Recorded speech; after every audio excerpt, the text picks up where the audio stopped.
What's good, YouTube, Eat man? hot pie. Welcome back to Movie Breakdown, episode 3, I believe. I'm here with the one, the only, Brother Josh, and he's going to be breaking down for us today the highly anticipated and highly requested Chronicles of Narnia biblical breakdown. This is the copyright infringement series. So basically, what Brother Josh is going to be doing is he's going to be pointing out all the things that Chronicles of Narnia either twisted or stole from the Bible to include in their movie. I'm gonna give it over to Brother Josh now. Appreciate that, GiDeon. Just again, shout out to everybody who here tonight. I know a lot of y'all been asking for this particular breakdown. I hadn't actually looked at the Chronicles of Narnia in a long time. So when y'all asked for it, I had to go back and look at it again. And I mean, when I say a long time, I mean in literal years. You follow what I'm saying? Like literal years. So when I went back and looked at it, I found other things. And when I do these breakdowns, I don't ever put every single thing that I find because it'll just be all night. I try to put the key points that are obvious. And there are a lot of biblical things in it. There are a lot. You mean to say that you're a daughter of Eve? Well, my mum's name is Helen. Yes, but you are, in fact, human. Yes, of course. What are you doing here? Well, I was hiding in the wardrobe in the spare room. And Spare room? Is that in Narnia? Now, if you go back to the beginning, what did he call her, GiDeon? He asked her if she's a what? He said you're a human, right? Right, but he asked her a daughter of Eve. People in the chat, they catching it. And that's also defined as a human. You follow what I'm saying? Right? So what I want you to do, GiDeon, let's see where they got this reference from. Let's go to Genesis 3 and verse 15. So this is Genesis chapter 3, verse 15, and it says, I will put enmity between thee and the woman, and between your seed and her, it shall bruise your heel, it shall bruise your head, and thou shalt bruise his heel. Now, this is when God was cursing Adam, Eve, and the serpent. He tells the woman, I will put enmity, that means like strife or division, between you and the woman, right? Well, this is what he's telling the serpent right here. And between her seed and your seed. It will bruise your head, and thou shalt bruise his heel. In the Bible, seed means children. And this woman in question here is Eve. So this is an early reference to the prophecy of what Eve's seed or children would do to the serpent, which is a foreshadow of Satan. So when he asked her, are you a daughter of Eve, he was basically asking her, are you Eve's seed? Are you the seed of this woman? And this seed, somebody from among this seed was prophesied to defeat the serpent.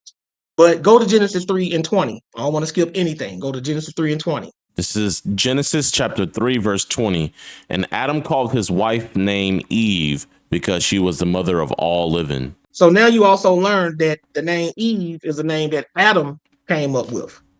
He named the woman Eve because she was the mother of all living. In the Hebrew, Eve actually means living, right? So she was the mother of all living. She was the mother of all humans. So all of us alive today, we are sons and daughters of Eve, or we are the seed of Eve, or we are the seed of a woman. That woman. That's what that's talking about right there. So they made a reference to there when they called her that. Said, you are a daughter of Eve, though, aren't you? Taking it all the way back to the original man and woman, right? And it gets deeper as we go.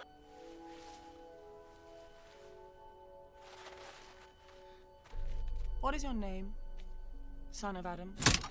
Okay, pause it right there. Pause it. What did she call him? Son of Adam. She called him son of Adam.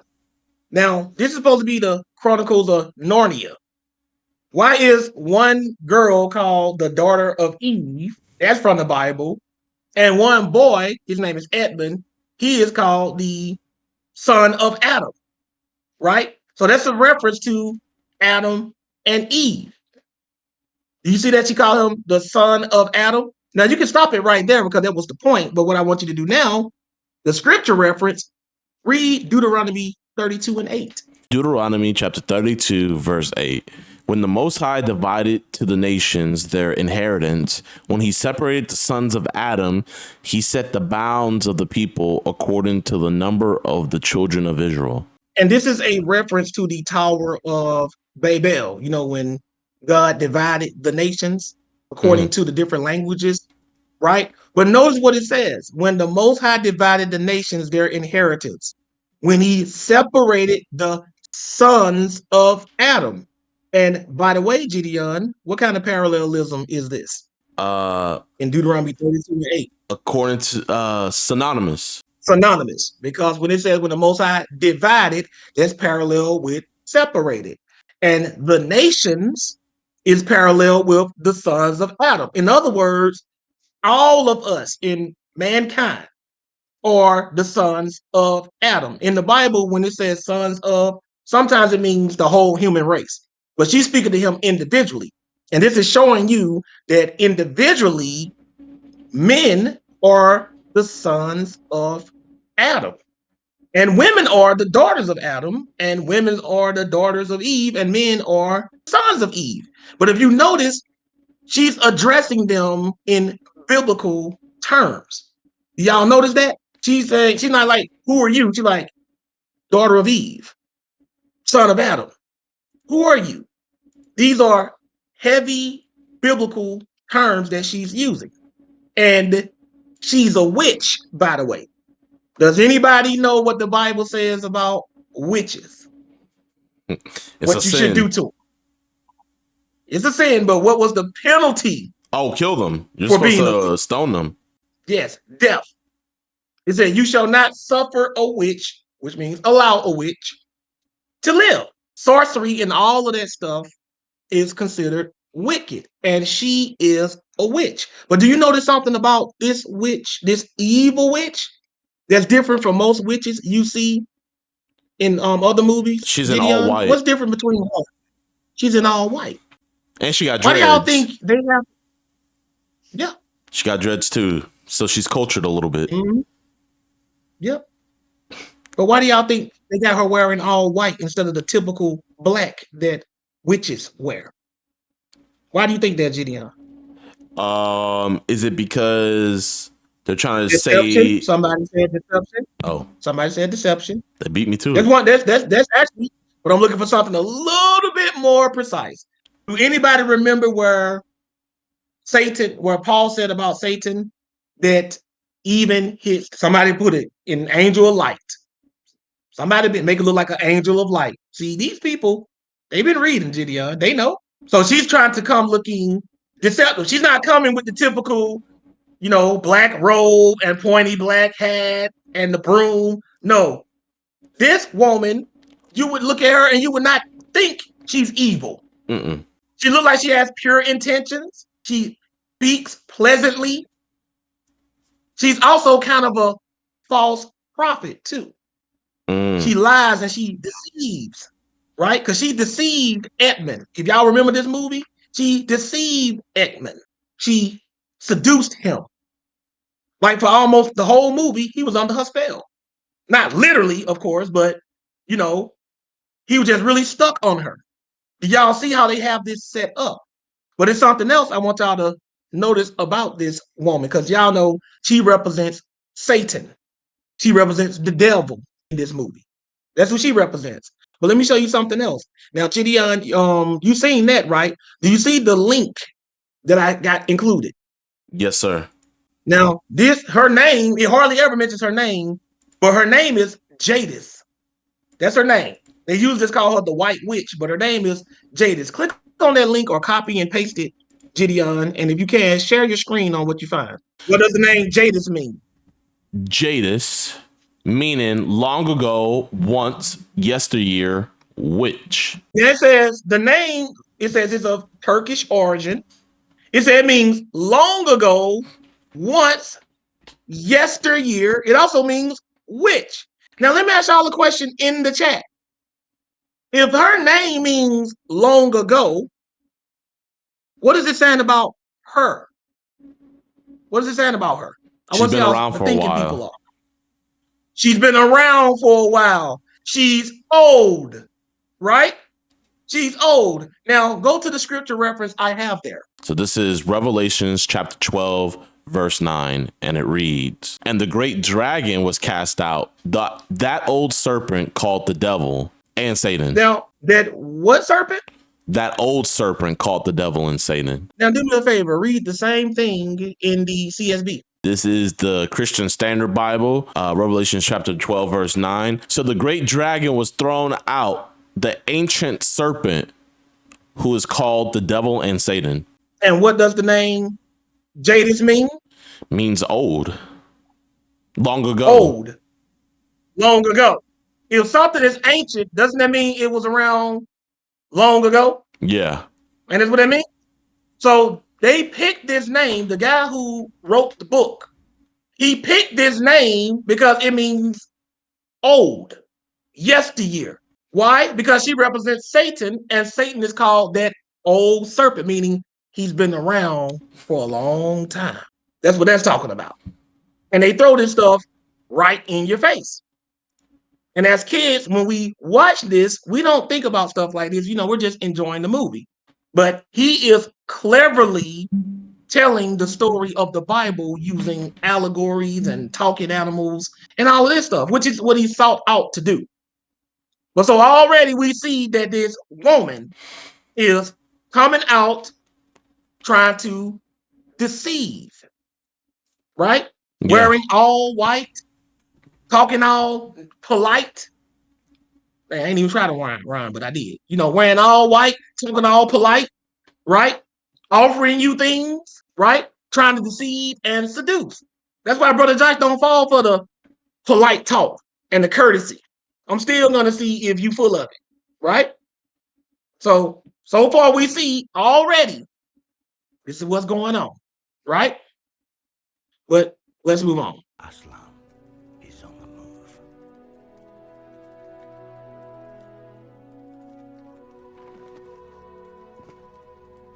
Who's Aslan? Who's Aslan? You cheeky little blighter. Now they just to let y'all know, they're saying this beaver, the male beaver, is telling them Aslan is on the move. And they're like, who's Aslan? So he thinks they got to be kidding, right? Like everybody know who Aslan is. That'll be like today if you told somebody about Jesus and they'd be like, who's Jesus? And they dead serious. You think they playing, right? But continue playing it, please, JiDion. What? You don't know, do you? Well, we haven't exactly been here very long. Well, he's only the king of the whole wood. The top geezer. The real king of Narnia. Look what they said. They said he is the real king of Narnia, right? And of the whole world. So he's the true king, meaning they had some kind of fake ruler in place, right? A fake ruler in place. And I thought of another scripture while I was just thinking about this, but let me show you what we got so far. Now, go to Matthew 2 and read verses 1 and 2. Matthew chapter 2, verse 1 in the KJV. Mm-hmm. Now, when Jesus was born in Bethlehem of Judea in the days of Herod the king, behold, there came wise men from the east to Jerusalem. Now it says in the days of Herod the king. So who was the king of the Jews at that time? Herod. It just told you. Herod, right? But was he the true king of the Jews? No. He was not even an Israelite. He was an Edomite, one of Israel's deadliest enemies, right? So he was the fake king. Now read the next verse. Watch what the wise men say. Verse 2, saying, where is he that is born king of the Jews? For we have seen his star in the east and are come to worship him. They referred to Jesus as king of the Jews. But they already had a king of the Jews, Herod. So what they were saying is he's not the real king of the Jews. The real king is Jesus. Just like it said in Narnia that the real king is Aslan. Do y'all see what they're doing? They're drawing these parallels between Aslan and Jesus, and they're drawing heavily from it. They don't even know about the prophecy. Well, then. Look, Aslan's return.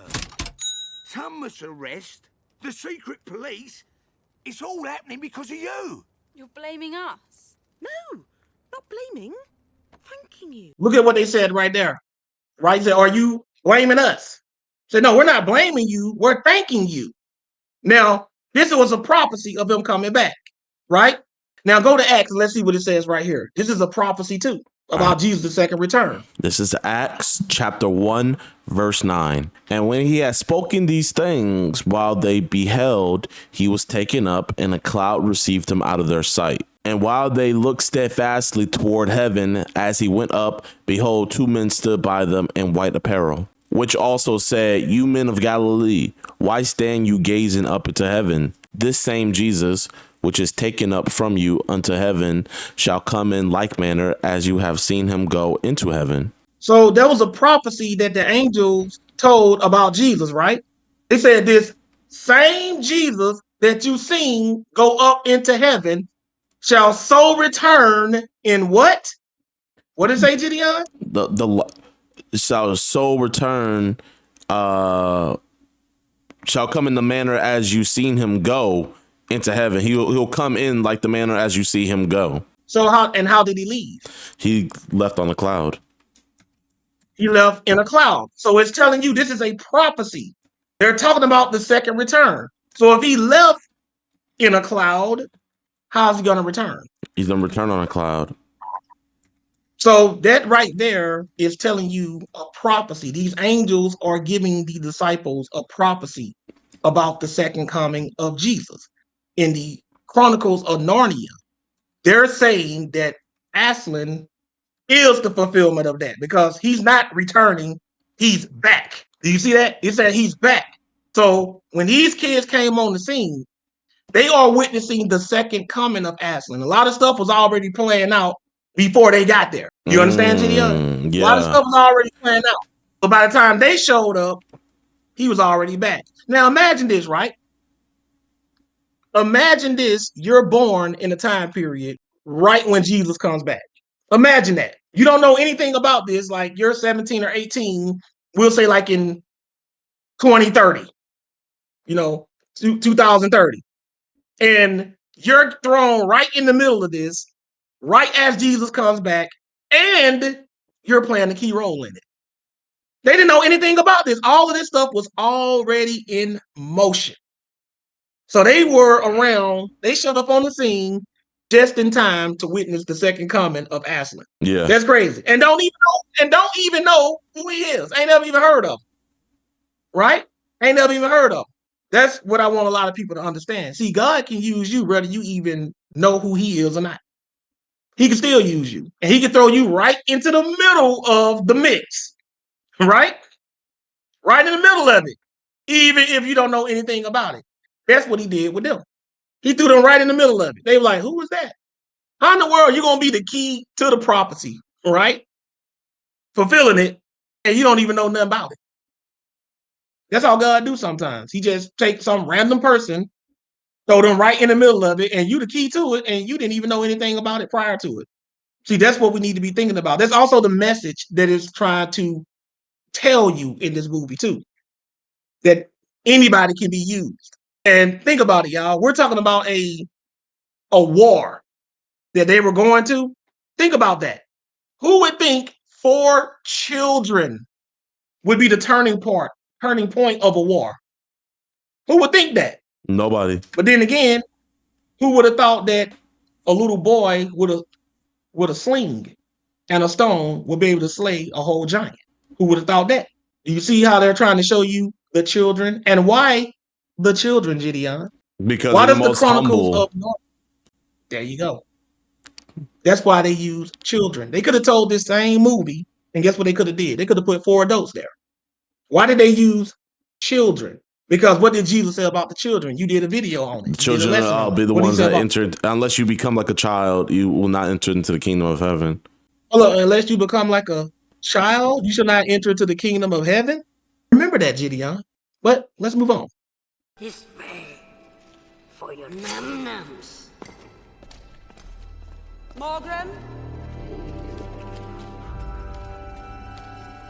You know what to do.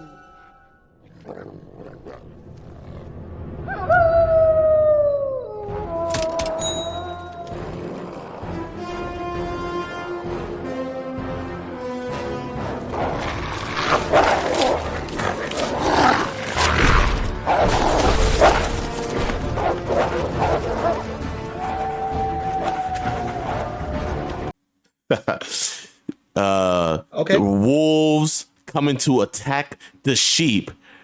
Ravaging wolves, or what was it? What's the terminology? Raven and wolf. Somebody else in the chat already called it too. See, we got some people in here. Wolves and sheep. Look at them in the chat. Read the verse that comes with it. Matthew 7:15. Beware of false prophets which come to you in sheep's clothing, but inwardly are ravening wolves. It said, beware of what? False prophets. Beware of false prophets. Because the false prophets, see, Satan sends the false prophets to try to attack the sheep. The sheep belong to Jesus. My sheep hear my voice. Y'all see that? That's why they use wolves for that. And these wolves could talk, by the way. If you've seen this movie, they could actually talk. All the animals could talk. You'll be glad to have him by your side in the battle against the witch. But we're not planning on fighting any witch. But surely King Peter, the prophecy. Okay, that's where you stop at. What did he call him? King Peter. Do you know what the reference is to that? Who in the chat can tell me what the reference is to that? My Catholics better know the reference to that. Somebody said Catholicism. My Catholics better know what verse is a reference to this one. If y'all don't know what verse is a reference to this one, I don't think y'all real Catholics. Because it's one of their favorite. Yes, the Apostle Peter. That's what we talking about. Go pull the verse up. This is Matthew chapter 16, verse 18. And I say unto thee that thou art Peter, and behold, this rock I will build my church, and the gates of hell shall not prevail against it. And I will give unto thee the keys of the kingdom of heaven. And whatsoever thou shalt bind on earth shall be bound in heaven, and whatsoever thou shalt loose on earth shall be loosened in heaven. Right. This is right in that same verse where you were just reading, where the Catholics like to read their favorite verse. It's right by it. So he told Peter he would give him the what? The keys to the kingdom. Yeah. Right? In the Chronicles of Narnia, he called them King Peter. When he told Peter he was giving him the keys to the kingdom, he's letting them know when you got like, okay, let me break it down to you like this, JiDion. If I give you the keys to the house, what am I doing? You're letting me run the house. I'm letting you run the house, or I'm saying this your house in a way. It could mean either one, right? That means that you're going to have a high ranking position there, right? Yeah. So if Jesus says I gave Peter the keys to the kingdom, what is he telling Peter? He's basically saying Peter's a king. That's the reference that they got that from. That's why he's calling him King Peter. That is Cair Paravel, the castle of the four thrones, in one of which you will sit, Peter, as High King. Okay, that's good. You can pause it. Now, did you catch what he said? He said you would sit upon it as High King. So I guess he would have the key to the kingdom. He said, this is Cair Paravel. There are four thrones there, and you're going to sit on one of them as High King. So you got Aslan, a Jesus type, telling a guy named Peter he's going to sit on one of four thrones. Where do you remember reading that, JiDion? No. Go to the reference, and you tell me if this is it. Go to the reference. Okay. And notice he's telling Peter this. He's telling Peter this, right? Go to the reference. Let's go to Matthew 19, verse 27. Then answered Peter and said unto him, Behold, we have forsaken all and followed thee. What shall we have thereof? Therefore. Oh, who's asking Jesus? Oh, who is asking Jesus this question? Peter. Right? Peter. He's asking Jesus this. Like, he's saying, we don't gave up everything to follow you. What we gonna get in return? That's what he's asking. Watch what Jesus tells him. And Jesus said unto them, Truly I say unto you, that you which have followed me, and the regeneration, when the Son of Man shall sit in the throne of his glory, shall also sit upon 12 thrones, judging the 12 tribes of Israel. Go back and rewind that and show me what he just told Peter here. He said, you're going to sit on 12 thrones, judging the 12 tribes of Israel. Now, what did he just tell Peter here? Did you catch it? He's going to sit as high king on one of the 4 thrones. They say 4, but Jesus says 12. There's only 4, because he had 4 of them following this Jesus, and it was 12 of them following the one in the Bible.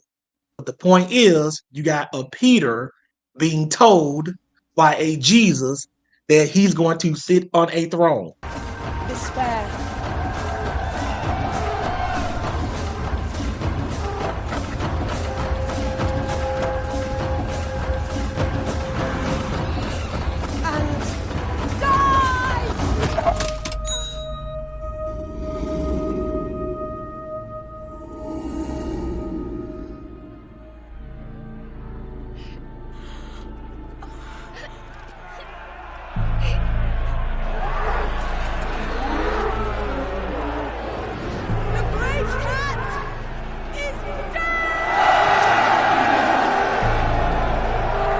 Right, pause it.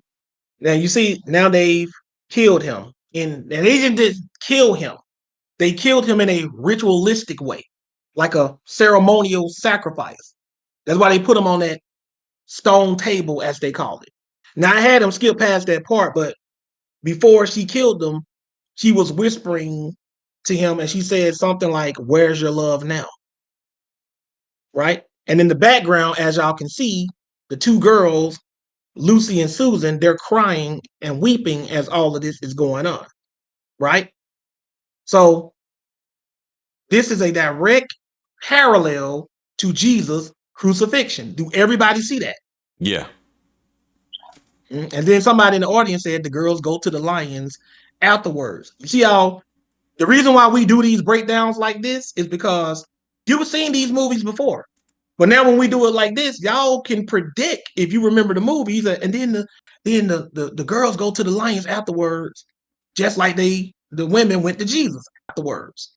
You follow what I'm saying? That's what this does. This helps you memorize the information better, right? The girls are like John and Mary, correct, right? Or the women in general. Moloch does the same type of sacrifice. Somebody been reading some research. That's right, on the stone slab, right? So they're showing you all of this stuff, but it gets even weirder because y'all know what happened after Jesus died. Y'all know what happened. What happened after he died? Y'all know. Right. The slab is the cross. How many corners does that slab have? It's a square slab. What is that? Square. 4. 4. How many sides does a cross have? 4. You know, Dang. like that.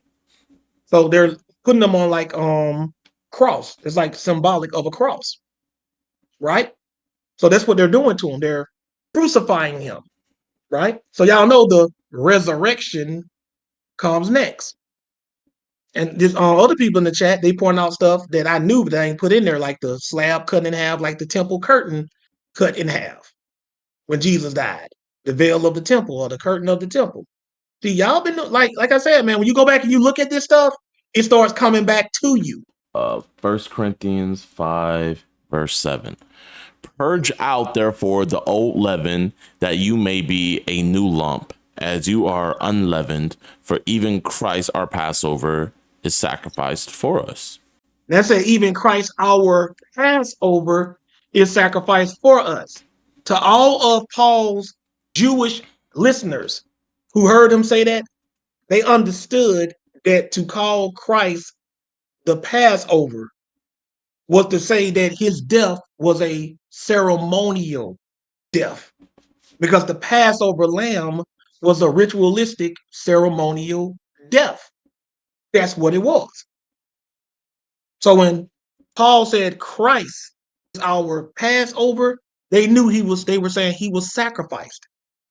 And even Aslan is going to tell them that he was sacrificed. He's even going to say that. He was sacrificed. And it was according to prophecy, right? You see that? Yeah. The women went to where he died at. Dang. Okay. Dang, this one's slapping.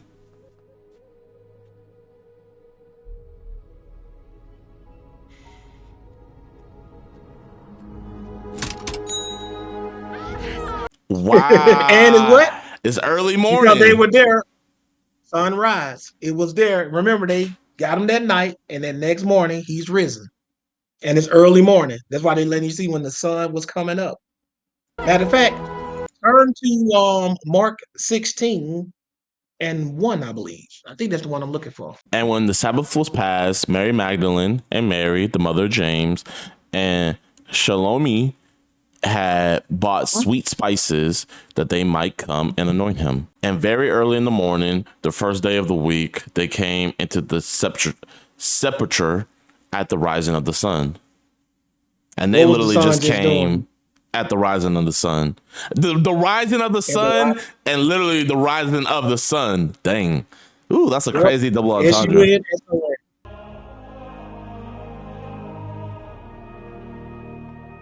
To the great western wood, King Edmund, the just. To the radiant southern sun, Queen Susan, the gentle. And to the clear northern sky, I give you King Peter, the magnificent.